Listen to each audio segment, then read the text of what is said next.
নমস্কার। আজ আমাদের পাঠ্য বিষয় বাংলা উপভাষা রাঢ়ী। এই উপভাষা সম্পর্কে জানতে গেলে আমাদের একটা প্রাথমিক ধারণা থাকা দরকার যে ভাষা এবং উপভাষা কি। এখন ভাষা হলো একটা সমাজের বা একটা গোষ্ঠীর বিধিবদ্ধ রূপ, যার মাধ্যমে তারা পরস্পরের মধ্যে ভাব বিনিময় করে, ভাবের আদান প্রদান করে। এখন এই যে একটা বিশেষ ধরনের জনগোষ্ঠী বা সমাজ একই বিধিবদ্ধ রূপের মাধ্যমে তাদের ভাব প্রকাশ করে, এটাকেই বলা হচ্ছে ভাষা। ব্লুমফিল্ড বলছেন, A group of people who use the same system of speech signals is a speech community. এই speech community হলো একটা বিশেষ ভাষা সম্প্রদায় বা ভাষা গোষ্ঠী। এখন এই যে একটা বিশেষ ভাষা সম্প্রদায় বা ভাষা গোষ্ঠী, সেই ভাষার মাধ্যমে যে তারা ভাব বিনিময় করছে, সেই ভাষার রূপও কিন্তু সর্বত্র সম্পূর্ণ একরকম নয়। যেমন এই যে পশ্চিম বাংলা বা আমাদের যে পশ্চিমবঙ্গে বাঙালি যে বাংলা ভাষায় কথা বলেন, আর পূর্ববঙ্গ অর্থাৎ বাংলাদেশের মানুষ যে বাংলা ভাষায় কথা বলেন, দুটোই বাংলা ভাষা, কিন্তু দুটোর মধ্যে তফাৎ আছে। তফাৎটা কোথায়? ভাষাতাত্ত্বিক বৈশিষ্ট্যে, অর্থাৎ ধ্বনিতাত্ত্বিক, রূপতাত্ত্বিক এবং অন্বয়তাত্ত্বিক গড়নে সেই ভাষাটা কিছুটা আলাদা। অর্থাৎ একই ভাষার মধ্যে এই যে আঞ্চলিক পার্থক্য, এটাকেই আমরা বলছি উপভাষা। তাহলে কি দাঁড়ালো? না, উপভাষা হলো একটি ভাষার অন্তর্গত এমন এক বিশেষ রূপ যা এক একটা বিশেষ অঞ্চলে প্রচলিত, যার সঙ্গে আদর্শ ভাষা বা স্ট্যান্ডার্ড ল্যাঙ্গুয়েজ বা সাহিত্যিক ভাষা অর্থাৎ লিটারারি ল্যাঙ্গুয়েজের ধ্বনিগত, রূপগত এবং অন্বয়গত বিশিষ্ট পার্থক্য আছে। এই পার্থক্য এমন সুস্পষ্ট যে ওইসব বিশেষ বিশেষ অঞ্চলের রূপগুলোকে আলাদা বা স্বতন্ত্র বলে চিহ্নিত করা যায়। আবার পার্থক্যটা এমনও বেশি নয়, অর্থাৎ সেই পরিমাণেও বেশি হয় না যাতে আঞ্চলিক রূপগুলোই এক একটা সম্পূর্ণ পৃথক ভাষা হিসেবে অস্তিত্ব ধারণ করতে পারে। বাংলা উপভাষা অঞ্চল ভেদে 5 প্রকার: রাঢ়ী, ঝাড়খণ্ডী, বরেন্দ্রী, কামরূপী ও বঙ্গালী। আজ আমরা রাঢ়ী উপভাষা সম্পর্কে আলোচনা করব। আমরা জানি বাংলার এই যে 5টি উপভাষা, তার মধ্যে রাঢ়ী উপভাষা হলো প্রধান বা সর্বমান্য উপভাষা। তাহলে শুরু করা যাক আজকের ক্লাস। আমরা প্রথমে দেখে নিই এই মডিউলের উদ্দেশ্য এবং তাৎপর্য। কি এই মডিউলের উদ্দেশ্য? না, বাংলার 5টি উপভাষার মধ্যে রাঢ়ী উপভাষা সম্পর্কে জ্ঞানার্জনই হলো এই মডিউলের প্রধান উদ্দেশ্য। আর তাৎপর্য কি?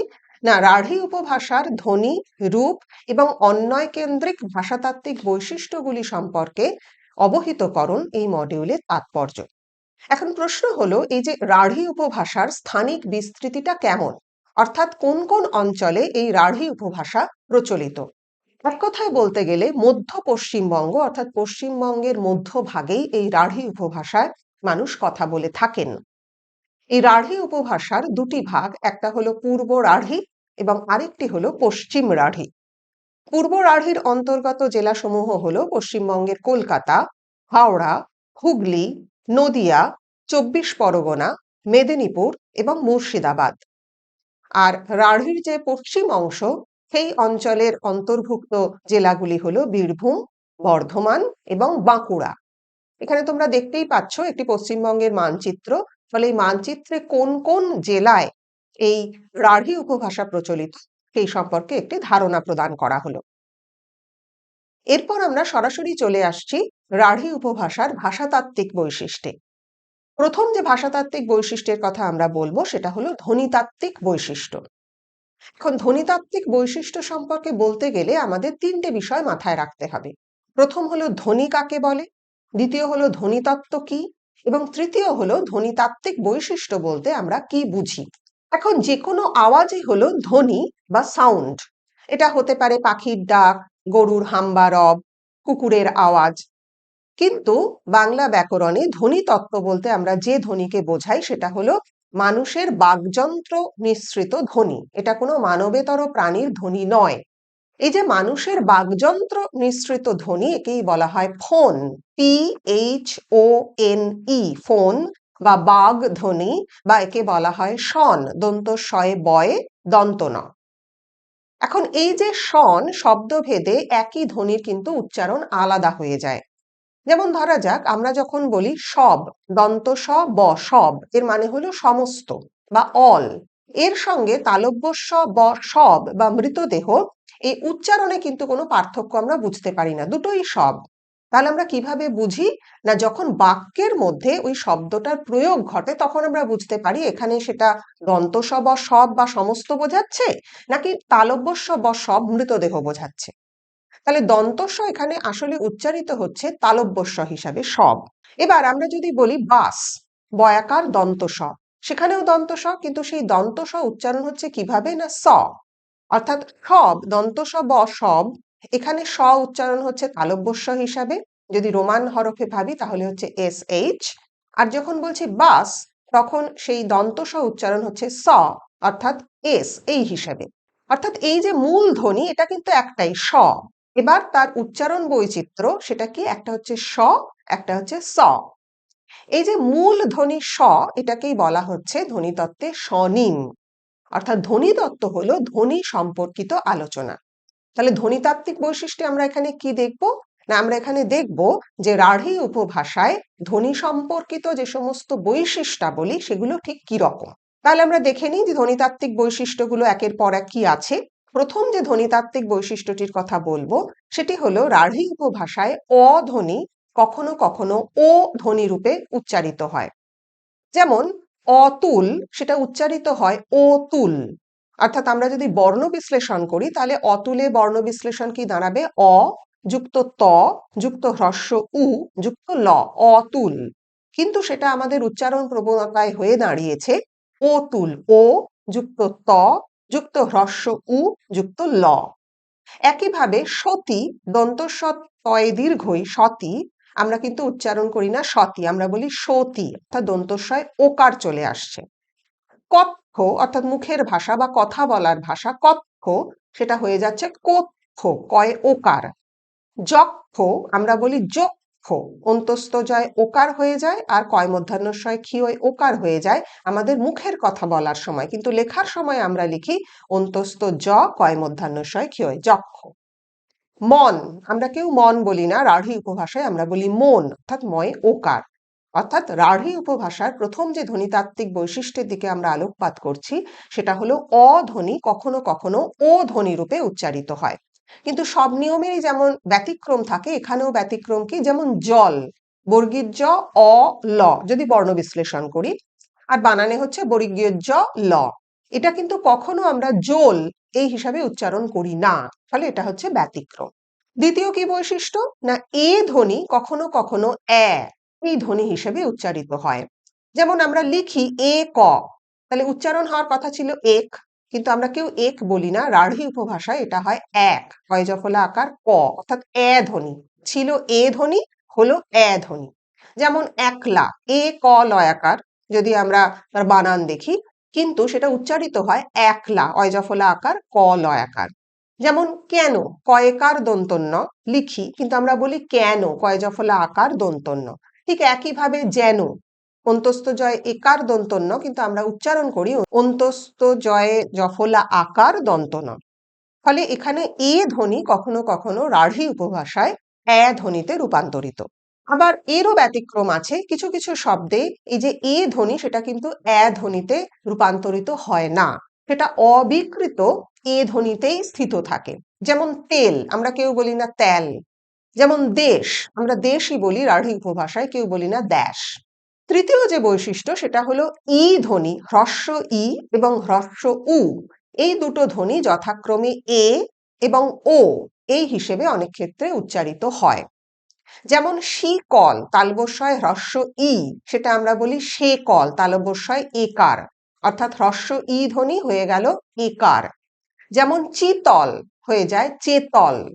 যেমন উঠা হয়ে যায় ওঠা, অর্থাৎ হ্রস্ব উ পরিণত হলো ও ধ্বনিতে। কিনা, কয় হ্রস্ব ই দন্তন্বয় আকার, সেটা হয়ে যায় কে না, অর্থাৎ হ্রস্ব ই থেকে একার। লিখা, আমরা কেউ বলি না লিখা পড়া, আমরা বলি লেখা পড়া, অর্থাৎ হ্রস্ব ই হয়ে গেল একার।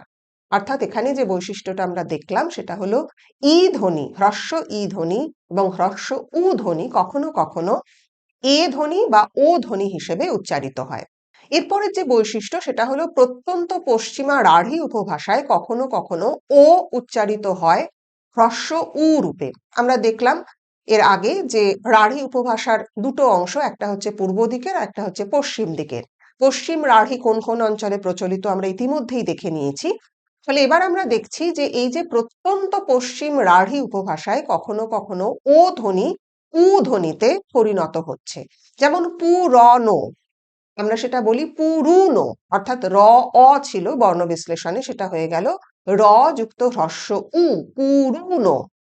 যেমন কোনটা, কয়ে ওকার দন্তন্য টয়াকার, সেটা উচ্চারণের ফলে হয়ে দাঁড়ায় কোনটা, অর্থাৎ কয়ে ওকার সেটা হয়ে দাঁড়ায় কয়ে হ্রস্ব উ। এর পরের যে বৈশিষ্ট্য সেটা হলো পদান্ত ব্যঞ্জনের মহাপ্রাণতা লোপ পায়, অর্থাৎ বর্গের দ্বিতীয় ও চতুর্থ বর্ণ যথাক্রমে বর্গের প্রথম ও তৃতীয় বর্ণে পরিণত হয়।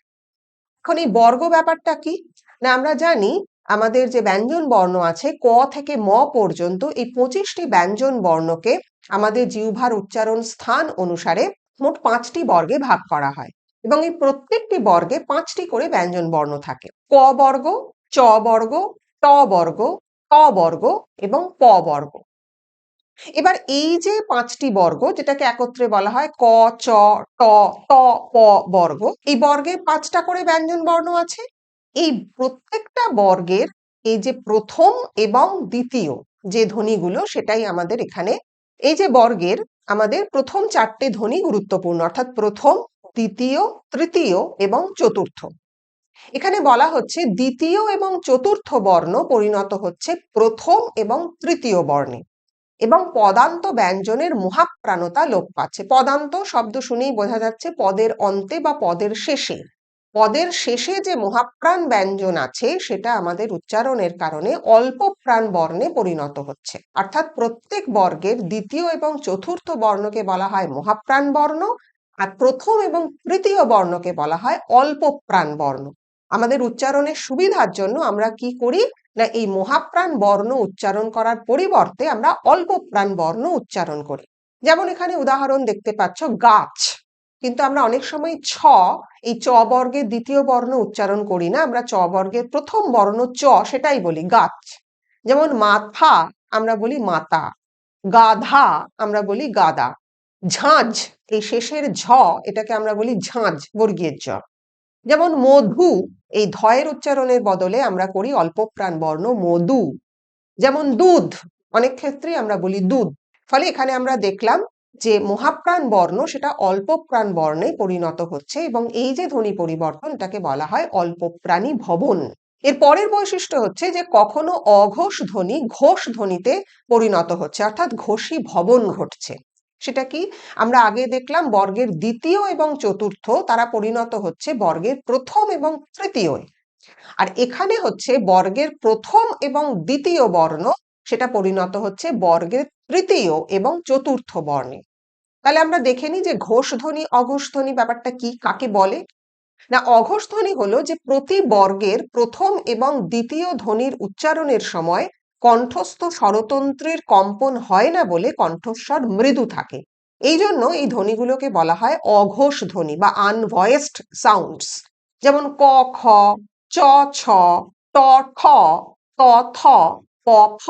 ধ্বনিবিজ্ঞানে ঘোষ কাকে বলে না, স্বরের গাম্ভীর্যকে। কাজেই যে ধ্বনির উচ্চারণে স্বরগাম্ভীর্য নেই সেগুলোই হলো অঘোষ ধ্বনি। এর ঠিক বিপরীতে আছে ঘোষ ধ্বনি। সেটা কি না, প্রতি বর্গের তৃতীয় এবং চতুর্থ ধ্বনি উচ্চারণের সময় বাতাসের ধাক্কায় আমাদের কণ্ঠস্থ স্বরতন্ত্রের কম্পন হয় বলে কণ্ঠস্বর গম্ভীর হয়। এই জন্য এই ধ্বনিগুলোকে বলা হয় ঘোষ বর্ণ বা নাদ বর্ণ বা বলা হয় ভয়েসড সাউন্ডস। যেমন গ ঘ, বর্গীয় জ ঝ, ড ঢ, দ ধ, ব ভ।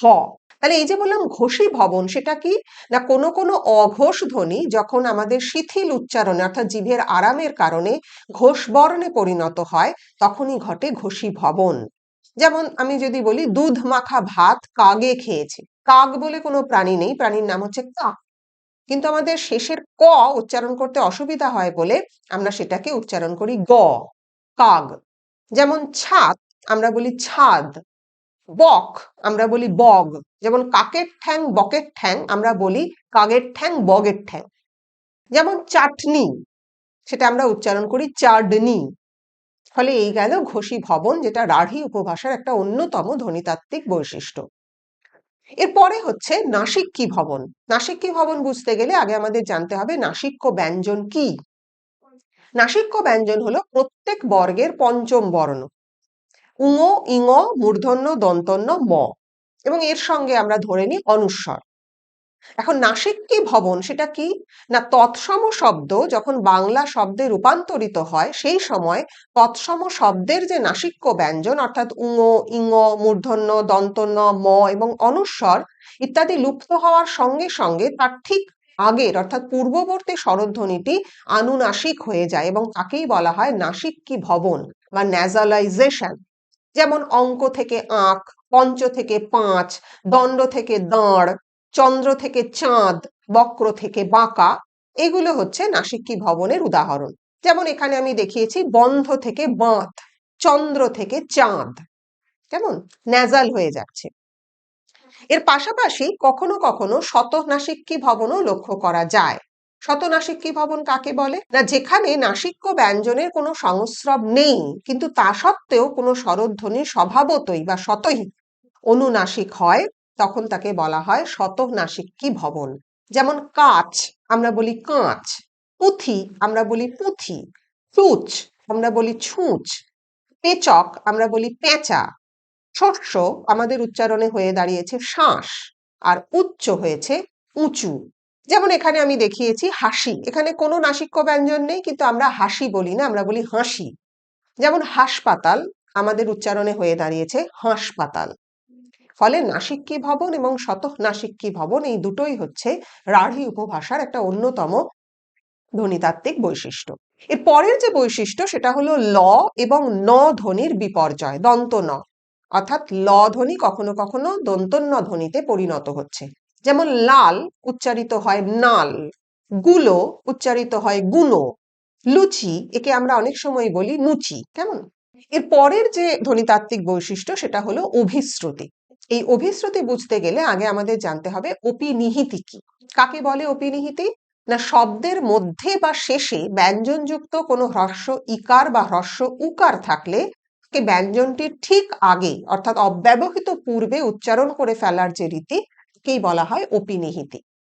এবং অভিশ্রুতি কি না, এই যে অপিনিহিতি জাত হ্রস্ব ইকার বা হ্রস্ব উকার এক বিশেষ সন্ধির নিয়মে পূর্ববর্তী স্বরধ্বনির সঙ্গে মিলিত হয়ে তার রূপের যে পরিবর্তন ঘটায়, স্বরধ্বনির সেই পরিবর্তনকেই বলা হয় অভিশ্রুতি।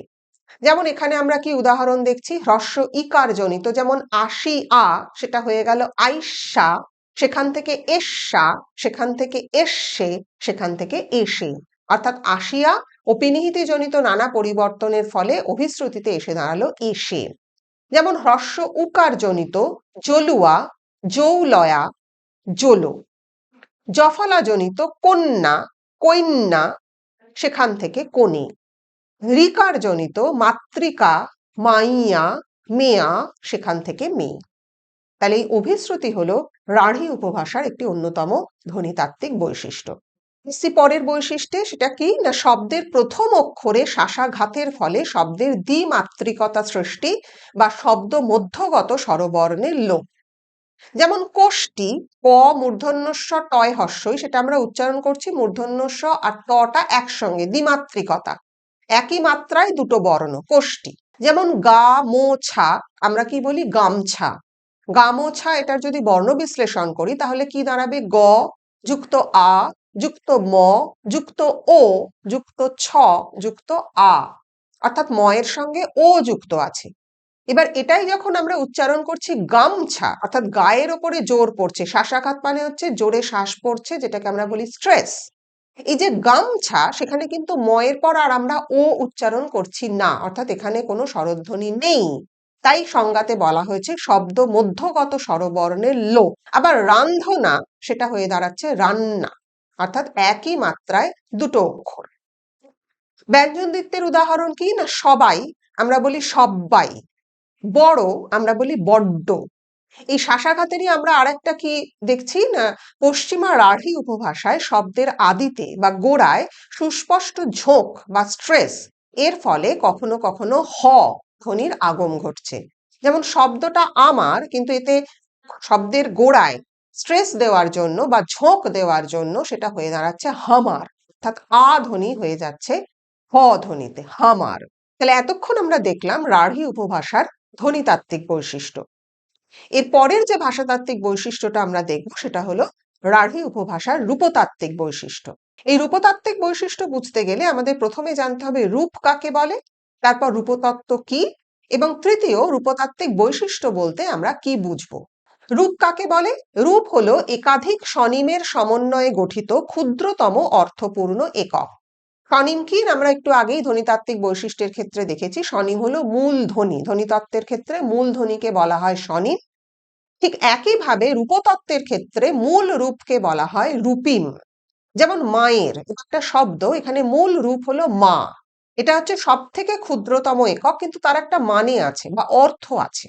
কাজে রূপতত্ত্ব কি না, মূল রূপ থেকে কিভাবে শব্দ গঠিত হচ্ছে, কখনো বিভক্তি যোগ হচ্ছে, প্রত্যয় যোগ হচ্ছে, এই সব মিলিয়ে কিভাবে মূল রূপ থেকে শব্দ গঠিত হচ্ছে, সেটাই হলো রূপতত্ত্বের আলোচনার এলাকা। ফলে রূপতাত্ত্বিক বৈশিষ্ট্য বলতে আমরা দেখব যে রাঢ়ী উপভাষায় কিভাবে এই রূপ থেকে বিভিন্ন শব্দ আমরা পাচ্ছি।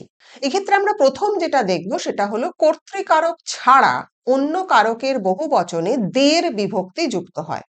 কর্তৃকারক কাকে বলে না, আমরা জানি যে বাক্যে কর্তার সঙ্গে ক্রিয়ার যে সম্পর্ক সেটাই হলো কর্তৃকারক। কর্তৃকারক ছাড়া অন্য কারক, যেমন কর্মকারক, করণ কারক।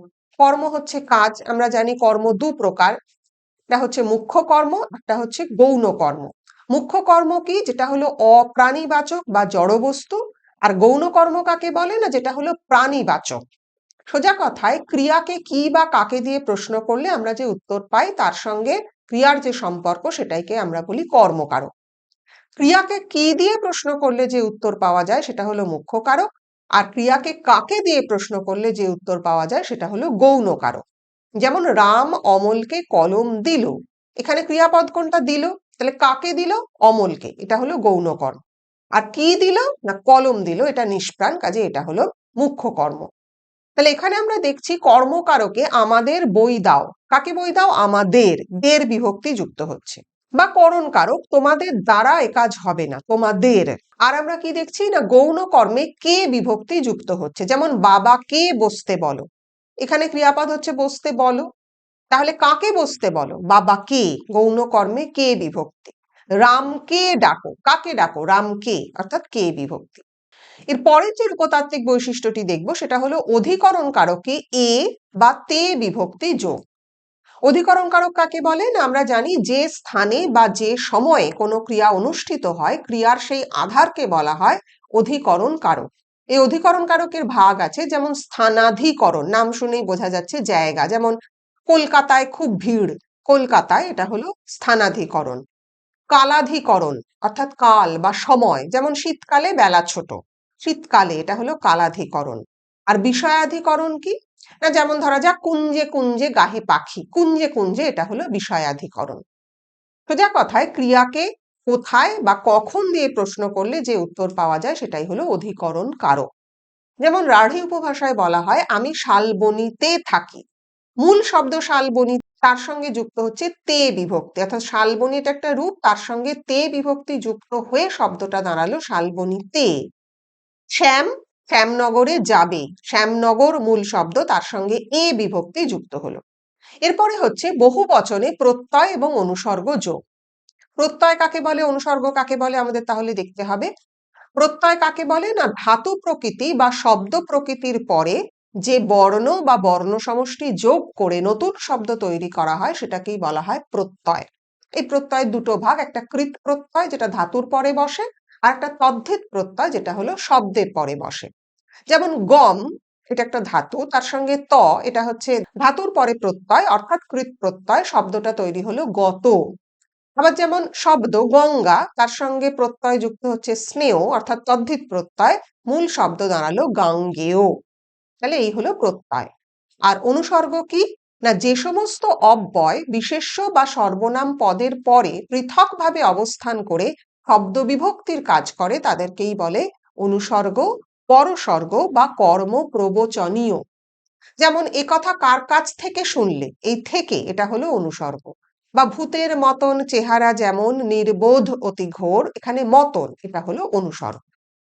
তাহলে এখানে কি বলছে না, প্রত্যয় এবং অনুসর্গ যোগ হচ্ছে। যেমন গুলি, গুলো বা গুনো, আসলে গাছগুলি আমরা বলি গাছগুলো, কাজগুলি কাজগুলো, কথাগুলো কথাগুনো।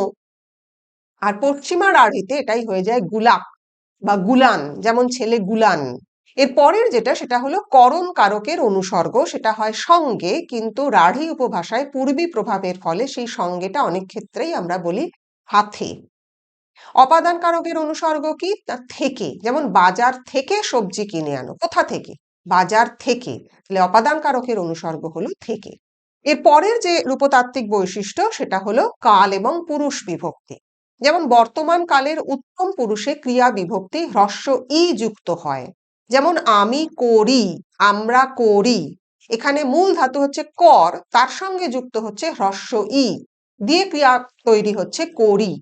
যেমন সদ্য অতীতকালে প্রথম পুরুষের ক্রিয়া বিভক্তিতে লে যোগ হয়, যেমন রাম বললে, তার মানে রাম বলল।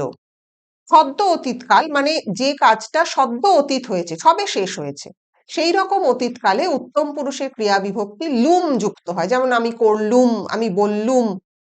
আর মধ্যম পুরুষে হচ্ছে লে, যেমন তোমরা চললে।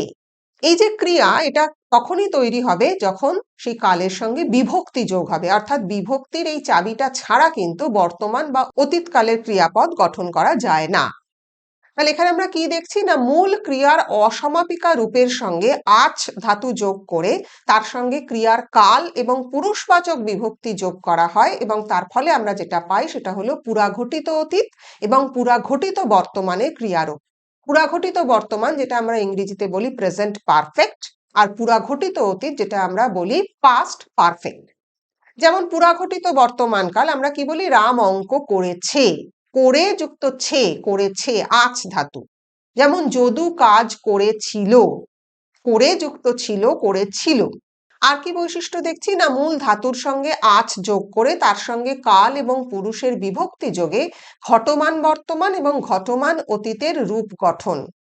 ঘটমান বর্তমান যেটা হচ্ছে প্রেজেন্ট কন্টিনিউয়াস, অর্থাৎ বর্তমানে আমি একটা কাজ করছি যেটা অতীতে শুরু হয়েছিল কিন্তু এখনো শেষ হয়নি, চলছে। আর ঘটমান অতীত কি? পাস্ট কন্টিনিউয়াস, অর্থাৎ সেটা হচ্ছে অতীতে শুরু হয়েছিল এবং অতীতে কিছু সময় ধরে চলার পর অতীতেই শেষ হয়ে গেছে। যেমন আমি করছি, কাজটা এখনো করছি, করছি মানে কি? করিতেছি, সেখান থেকে চলিত বাংলায় আমরা বলি করছি। তাহলে কর ধাতু, তার সঙ্গে আছ, ছি, সেটা হচ্ছে করছি। রাম কাজ করছিল, কর ধাতু, তার সঙ্গে ছিল, করছিল, আছ। এরপর ভবিষ্যৎকালের ক্রিয়া, সেটা কি রকম? প্রথম পুরুষের ক্রিয়া বিভক্তি হচ্ছে বে, রাম করবে, শ্যাম করবে, যদু যাবে, বে বিভক্তি। পশ্চিমা রাঢ়িতে এটাকেই বলা হয় ব্যা, শ্যাম করবে, রাম করবে। ফলে এটা প্রত্যন্ত পশ্চিমা রাঢ়ির একটা রূপতাত্ত্বিক বৈশিষ্ট্য। আর উত্তম পুরুষের ক্রিয়া বিভক্তি কি না, ব, আমি যাব, আমি খাবো, আমি গান গাইবো, আমি নাচবো ইত্যাদি। এখানেই রূপতাত্ত্বিক বৈশিষ্ট্য শেষ। এরপরে আমরা শেষ যে ভাষাতাত্ত্বিক বৈশিষ্ট্যটি আলোচনা করব সেটা হলো অন্বয়তাত্ত্বিক বৈশিষ্ট্য। এই অন্বয়তাত্ত্বিক বৈশিষ্ট্যের ক্ষেত্রে আমাদের জানতে হবে অন্বয় কাকে বলে, অন্বয় তত্ত্ব কি, এবং অন্বয়তাত্ত্বিক বৈশিষ্ট্য বলতে আমরা কি বুঝবো। দেখো এখানে যে ছবিটা রাখা হয়েছে সেখানে একজন মানুষ ফুল সাজাচ্ছেন, এবং খেয়াল করে দেখো তার ডান হাতে যে ফুলটি আছে সেটি কিন্তু সে তার ডান দিকের যে ফুলদানি তাতেই রাখবে, আর বাঁ হাতের ফুলটি সে বাঁ দিকের ফুলদানিতেই রাখবে। অর্থাৎ একই গোত্রের জিনিস একসঙ্গে রাখা, সজ্জা বা বিন্যাস, এটাকেই বলা হয় অন্বয়। কেমন? অর্থাৎ এই অন্বয়টা কি? সেটা হলো আসলে এই বিন্যাস বা সজ্জা। এই অন্বয় তত্ত্ব বা বাক্য তত্ত্ব, যাকে বলা হয় সিনট্যাক্স, এই শব্দটা এসেছে গ্রিক শব্দ সিনট্যাক্সিস থেকে, যার মানে হলো একত্র বিন্যাস। অর্থাৎ সেটা কি দাঁড়ালো? বাক্যের মধ্যে শব্দের বিন্যাস বা ওয়ার্ড অর্ডার, অর্থাৎ বাক্যের মধ্যে কোন পদ কোথায় বসবে, কোন শব্দের সঙ্গে কোন শব্দের পারস্পরিক সম্পর্ক সবচেয়ে ভালো, এইটা যেখানে আলোচনা করা হয় সেটাই হচ্ছে অন্বয় তত্ত্ব। ফলে আমরা রাঢ়ী উপভাষার অন্বয়তাত্ত্বিক বৈশিষ্ট্যতে আমরা প্রথম কি পাচ্ছি না, নেতিবাচক বাক্যে নঙর্থক অব্যয় সমাপিকা ক্রিয়ার পরে বসে। যেমন রমা সেখানে যাবে না, যাবে একটা সমাপিকা ক্রিয়া, তারপরে বসছে নঙর্থক অব্যয়। আমরা কিন্তু বলি না রমা সেখানে না যাবে, আমরা বলি যাবে না। আমরা বলি না তুমি না যাও, আমরা বলি তুমি যেও না। ফলে এখানে যে ছবিটা আছে দেখো, একটা সিঁড়ি, তার ওপরে আছে সমাপিকা ক্রিয়া, সে টেনে তুলছে কাকে না নঙর্থক অব্যয়কে। এখন সমাপিকা ক্রিয়া যদি সিঁড়িতে আগে না উঠতো তাহলে সে তো নঙর্থক অব্যয়কে টেনে তুলতে পারতো না। তাহলে আগে সমাপিকা ক্রিয়া উঠবে, তারপর সে নঙর্থক অব্যয়কে টানবে।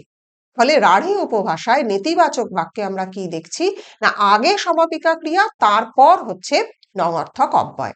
তাহলে আজ আমরা আলোচনা করলাম রাঢ়ী উপভাষার ভাষাতাত্ত্বিক বৈশিষ্ট্য, এবং সেটাকে যদি আমরা চুম্বক আকারে সাজাই, আমরা মূলত তিনটি ভাষাতাত্ত্বিক বৈশিষ্ট্যের দিকে আলোকপাত করলাম। প্রথম ধ্বনিতাত্ত্বিক, তারপর রূপতাত্ত্বিক, এবং তারপর হচ্ছে অন্বয়তাত্ত্বিক। এখন এখানে যদি সম্ভাব্য প্রশ্ন কিছু আলোচনা করা যায়, ধরা যাক বললো যে রাঢ়ী উপভাষার স্থানিক বিস্তৃতির পরিচয় দাও। সেখানে বলবে যে পশ্চিমবঙ্গের কোথায় কোথায় পূর্ব রাঢ়ী আছে, পশ্চিম রাঢ়ী প্রচলিত। রাঢ়ী উপভাষায় এ ধ্বনি কিভাবে এ ধ্বনি রূপে উচ্চারিত হয় উদাহরণের সাহায্যে বোঝাও। কেউ বলতে পারো এক থেকে এক, বা একলা থেকে একলা, কেন থেকে কেন। তারপর বলছে মধু শব্দ যদি মধু রূপে উচ্চারিত হয় তাহলে সেটি কি ধরনের ধ্বনি পরিবর্তনের দৃষ্টান্ত? আমরা দেখেছি সেটা হলো আসলে অল্প প্রাণী ভবন। এরপর বলতে পারে অভিশ্রুতি কাকে বলে, সেখানে দেখাবে যে কাকে আগে অপিনিহিতি বলে এবং অপিনিহিতি থেকে কিভাবে অভিশ্রুতি গঠিত হয়। রাঢ়ী উপভাষায় একটি অভিশ্রুতিজনিত ধ্বনি পরিবর্তন ব্যাখ্যা করো। এটা কিন্তু বর্ণ বিশ্লেষণ করে দেখাতে হবে, যে কোরিয়া থেকে করে বা মরিয়া থেকে মরে। কেমন? রাঢ়ী উপভাষায় কিভাবে বিভক্তি যোগে ক্রিয়াপদ গঠিত হয়, যেমন ধরা যাক আমি করলুম, লুম বিভক্তি, এটা হচ্ছে কর ধাতু, তার সঙ্গে যুক্ত হচ্ছে বিভক্তি, দিয়ে ক্রিয়াপদ গঠিত হচ্ছে করলুম। বা বলতে পারে রাঢ়ী উপভাষায় ঘটমান বর্তমান কালের একটা উদাহরণ দাও, আমি পড়ছি, আমি গান গাইছি, আমি চলছি, ইত্যাদি। আজকে যে ক্লাস হলো তার সহায়ক কিছু বই তোমরা দেখতে পারো, যেমন বামনদেব চক্রবর্তীর উচ্চতর বাংলা ব্যাকরণ, ডক্টর রামেশ্বর সয়ের সাধারণ ভাষা বিজ্ঞান ও বাংলা ভাষা, বা পরেশচন্দ্র মজুমদারের বাংলা ভাষা পরিক্রমা প্রথম খণ্ড। তাহলে আজকের ক্লাস এখানেই শেষ করছি। ধন্যবাদ।